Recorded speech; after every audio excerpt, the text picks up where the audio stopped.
Hi friends. हम सबकी life में रिश्ते, हमारे अपने रिश्ते, अगर उनमें कोई कड़वाहट है, उनमें कहीं कुछ कमी है या फिर वो टूटे हुए हैं, बिखरे हुए हैं, तो फिर सब चीजें हासिल है भी, सारी विशेष मैनिफेस्ट हो भी रही है, जैसे कि जॉब मिल रही है, पैसा आ रहा है, सब कुछ है, बट रिश्ते खराब हैं, तो क्या फिर हम सुखी रह सकते हैं? नहीं। रिश्ते अगर डिस्टर्ब रहते हैं तो फिर बाकी किसी चीज का उतना आनंद नहीं मिल पाता। अभी रिश्तों के मामले में एक चीज समझने वाली ये है कि हम कहते हैं रिलेशनशिप में चेज मत करो, भागो मत रिश्तों के पीछे। रिश्तों के पीछे जितना भागोगे रिश्ते उतने दूर होते चले जाएंगे। इंसानी फितरत है कि जो हमको बहुत केयर करता है, बहुत प्यार करेगा, बार बार हमें पूछेगा, हम एक दो बार के बाद ना उससे इरिटेट होने लगेंगे। ऐसा लगेगा कि ये क्या है, क्यों बार इतना कंसर्न। ठीक है। और जो हमसे दूर जाता है हम उसी के पीछे भाग पड़ते हैं, उसी को हमें मैनिफेस्ट करना है। अभी आप लोगों के रिलेशनशिप में भी अभी सबसे ज्यादा जरूरी ये समझना है कि रिश्ते भागने से नहीं होते, कि आप भाग रहे हो रिश्तों के पीछे, आप उन्हें बचाने की कोशिश में लगे हुए हो और बचा लेते हो। मान लो, समझ लो कि ठीक है, आपने कॉम्प्रोमाइज कर लिया, सैक्रिफाइस कर लिया, रिश्ता आ गया, तो क्या रिश्ता वो टिक जाएगा? रिश्ते सिर्फ चीजों को बचाने से, चेज करने से नहीं, एनर्जी मैच होने से बनते हैं। दो लोग खुश कब होते हैं? आपने देखा है, हम अपने दोस्तों के साथ बहुत अच्छे से खुश रह पाते हैं, बात कर पाते हैं, और दोस्ती का रिश्ता हम कहते हैं कि बहुत लाइफ लॉन्ग चलता है। क्यों चलता है? इसलिए क्योंकि जब दोस्त होते हैं ना, दो दोस्त आपस में, बिल्कुल प्योर फ्रेंडशिप है जिसमें कोई मैनिपुलेशन नहीं है, आप देखोगे सोच बहुत मिलती होगी तभी दोस्ती बनती है। ठीक है। जब मेरी सोच मेरे पर्सन के साथ बहुत मैच खाने लगेगी ना, हर चीज में, तब आप देखोगे आर्ग्यूमेंट्स खत्म, लड़ाई झगड़े खत्म। कितनी भी एक्यूट कंडीशन आ जाए, कितना भी प्रॉब्लम आ जाए लाइफ में, आप आसानी से हाथ पकड़ के बाहर निकल जाओगे। तो आज के डेट में सबसे ज्यादा इंपॉर्टेंट यही है कि आप सबके रिश्तों में मैच होना चाहिए, सोच का मैच, सोच मिलनी चाहिए। आप लोगों की अपनी एक जो लाइफ को लेकर के कॉल है वो मैच होना चाहिए, एनर्जीज मैच होनी चाहिए आपकी। ऐसा नहीं कि एक तो बिल्कुल ओवर थिंकिंग में है, एक में तो गुस्सा बहुत ज्यादा है, और दूसरा इंसान तो जॉली नेचर का है, उसको लाइफ में सब कुछ फन वे में अच्छा लगता है। अब ये दो लोगों को साथ बिठाओगे तो कितने देर तक तालमेल बैठेगा? क्योंकि एक तो बहुत संजीदा है, दूसरे को हंसना बोलना खेलना कूदना पसंद है। एनर्जी ही नहीं मैच हो पाती है। अब क्या होता है कि जब आप रिलेशनशिप में आते हैं तब शुरुआत में हमें पता नहीं होता है। फर्स्ट इंप्रेशन तो ऑब्वियसली कि सामने वाला देखने में कैसा है, स्मार्ट हैंडसम है या नहीं, या फिर आपकी अगर गर्लफ्रेंड है तो वो ब्यूटीफुल है या नहीं, यही सब चीजें देख करके हम प्यार में पड़ जाते हैं। ठीक है। इसके बाद फिर जब बहुत डीप बात करनी शुरू करते हैं, लाइफ के बारे में आगे डिस्कस करते हैं, तो पता चलता है कि सामने वाले की सोच बिल्कुल अलग है मुझसे। पर अब करें क्या? अब तो यहाँ पे प्यार हमने कर लिया तो दिल में तो पूरी फीलिंग्स आ गई। अब इस फीलिंग को यहीं पे एंड कैसे करें? कुछ लोग मूव ऑन कर लेते हैं कि भाई नहीं, हमारी एनर्जीज मैच नहीं हो रही, आगे नहीं चलेगा, यहीं पे खत्म करते हैं, लाइफ का दूसरा कॉल लेते हैं, मूव कर पाते हैं। और अभी सबसे इम्पोर्टेंट अगर यहाँ पे मैं बोलूं तो ये नहीं है, हमेशा ये सोल्यूशन नहीं होता कि अब जब हम रिलेशनशिप में आ गए, फीलिंग भी डेवलप कर ली, तो कि जब मैच नहीं हो रहा कुछ भी तो एकदम से मूव कर पाए। हम वहां पे कोशिश करते हैं कुछ प्रेयर्स करके, कुछ मंत्रा करके, कि किसी भी तरह सामने वाले इंसान को हम वैसा बना पाए या उसके साथ अपनी एनर्जी मैच कर पाए। ट्रांसफॉर्मेशन की बारी आ जाती है।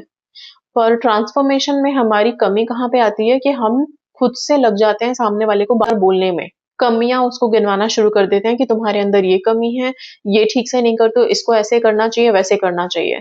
जैसा हमें ठीक लगता है हम उसको मॉडिफाई करने में लग जाते हैं।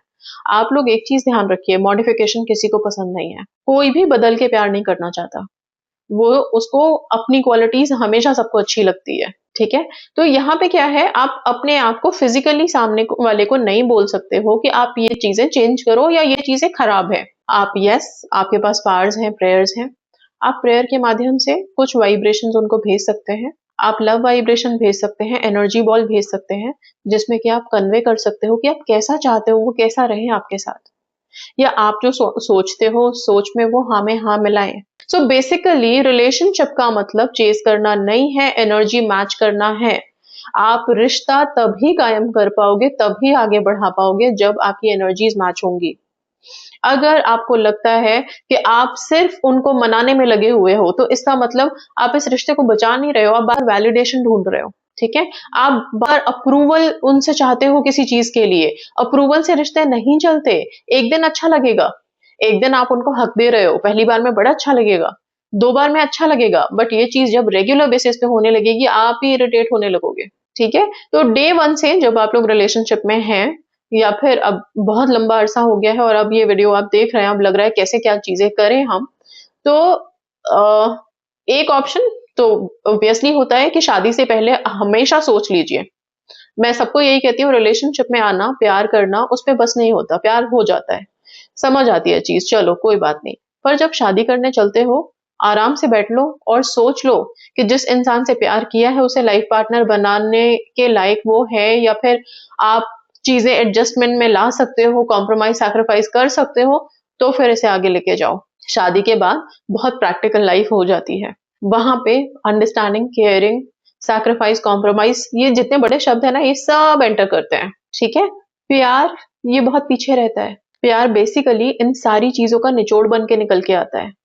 तो ये बातें ना आप लोगों को समझनी बहुत जरूरी है, क्योंकि जैसे ही प्यार होता है, स्पेसिफिकली गर्ल्स, इन सबको यही लगता है कि बस अब इसी से शादी करनी है। चाहे फिर सामने वाला आपको रोज अ, गलत लैंग्वेज में बात कर रहा हो आपसे, या फिर आपको हो सकता है कि कुछ ऐसे शब्द इस्तेमाल कर रहा हो जो आपकी मर्यादा के खिलाफ जा रहे हो, लेकिन फिर भी आप झेल रहे होते हो। मेरे साथ जब कॉल कॉन्वर्सेशन में आप आते हैं और आप बताते हो कि आपके पार्टनर आपसे कैसे बात करते हैं, क्या लैंग्वेज यूज करते हैं, वो सुन करके ही मुझे ऐसा लगता है कि इतना सब सुनने के बाद भी आप लोग जी जान से लगे हुए हो इस इंसान को मैनिफेस्ट करने के लिए और इसके साथ लाइफ लॉन्ग स्पेंड करना है आपको। मैं ये चीजें ऐसा नहीं कि आप लोगों के पार्टनर्स के बारे में कुछ ये बोल रही हूँ कि वो गलत है या सही है, पर प्लीज अपनी एनर्जीज मैच कीजिए। या तो आप भी सेम एनर्जी में हो, आपको उनके इस लैंग्वेज से फर्क नहीं पड़ता बिकॉज आपकी भी सेम लैंग्वेज है, तो फिर ठीक है। लेकिन अगर आप सुलझे हुए एंड अच्छे शब्द इस्तेमाल करने वालों में से हैं, शांत हैं, फिर अगर आपको कोई ऐसा मिल गया, आपको लगेगा कि हम सैक्रिफाइस कर सकते हैं, हम कॉम्प्रोमाइज कर लेंगे, पर वो एक हद तक ही, हम सब इंसान हैं, मशीन नहीं है, इतना आप लोग अपने दिमाग में डाल लो, राइट? सो रिश्तों में आप अपने पार्टनर्स के साथ प्लीज कोशिश कीजिए कि उनकी एनर्जी और अपनी एनर्जी मैच करें।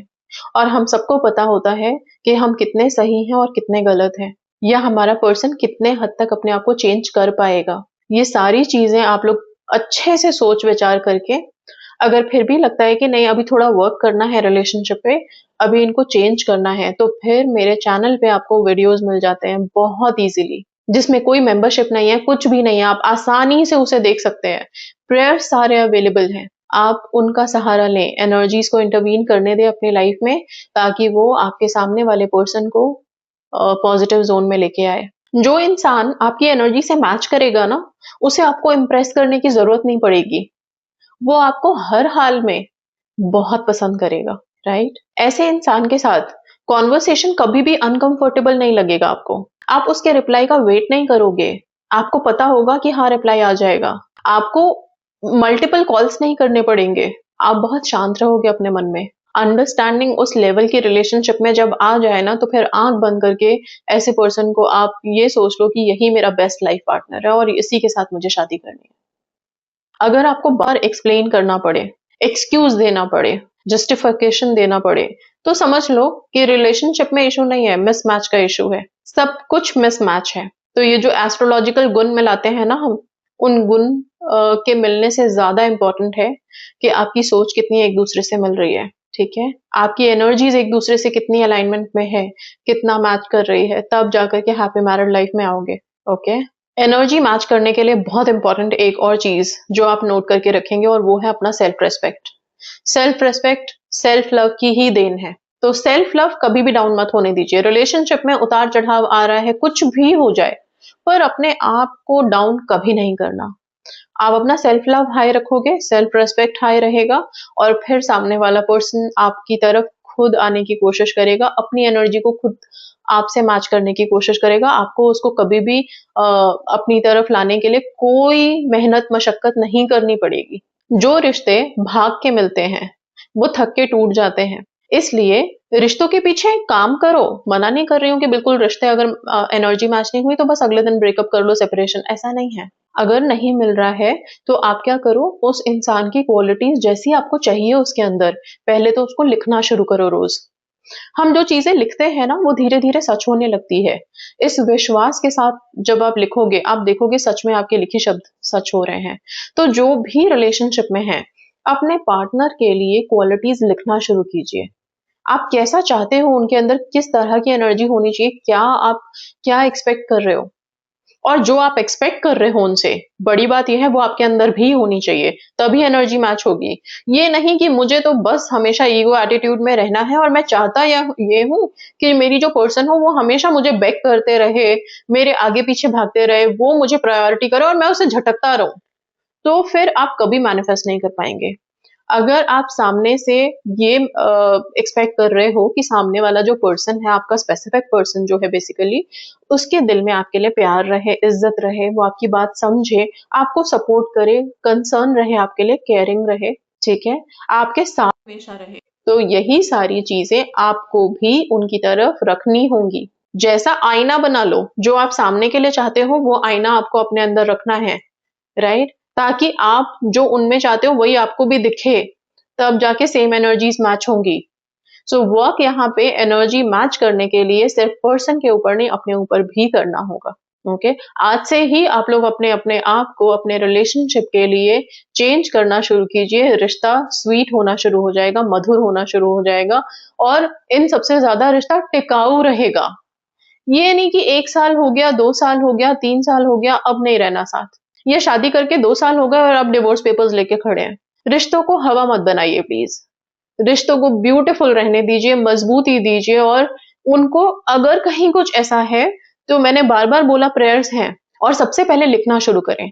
जिनके भी हस्बैंड हो, पार्टनर्स हो, बच्चे हो, रिलेशनशिप रिश्तों की बात की है मैंने, सिर्फ स्पेसिफिक पर्सन नहीं, बॉयफ्रेंड गर्लफ्रेंड नहीं, हर रिश्ते की बात की है। जिस रिश्ते में आप जैसा चाहते हो कि सामने से आए, वैसा ही आपको भी उधर देना होगा, इनपुट करना होगा। ये रिश्ते एक हाथ ले दूसरे हाथ दे वाला सौदा है, और यही करके रिश्ते मजबूती से बने रहते हैं। सिर्फ एक हाथ से लो लो और दो कुछ नहीं, तो रिश्ते नहीं बनते।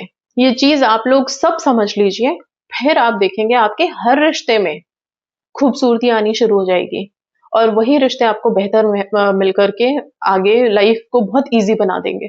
ठीक है, सो वीडियो बहुत लंबी हो गई है, इसको यहीं रेस्ट देते हैं। प्रेयर्स बहुत सारे हैं। यस, हस्बैंड वाइफ के लिए रेड तारा मंत्र बहुत इफेक्टिव रहेगा, आप वो कर सकते हैं। तारा माँ से अपने अपने रिश्तों के लिए, अपने पार्टनर्स के लिए प्रे कर सकते हैं।